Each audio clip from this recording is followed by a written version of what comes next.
जय भीम जय भारत। मी प्रणित मोरे तुमचा लाडका। आज व्हिडिओ बनवण्याचा विषय एकच, नशा।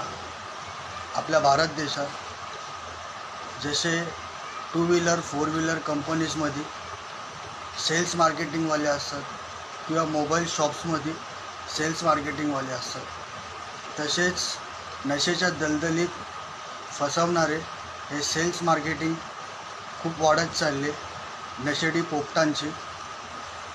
आणि यांचे टार्गेट शूटअप असतात, यंग जनरेशन, स्कूल्स व कॉलेजेसचे स्टुडंट्स। त्यामुळे आपल्या भारत देशात जितके पार्लिमेंट मेंबर्स आहेत व पोलीस प्रशासनाचे स्टेट कमिशनर्स, सर्वांना कळकळीचं आव्हान आहे, जागृत व्हा, कारण सवाल आहे युवा पिढीचा। मी प्रणित मोरे तुमचा लाडका। जय भीम जय भारत।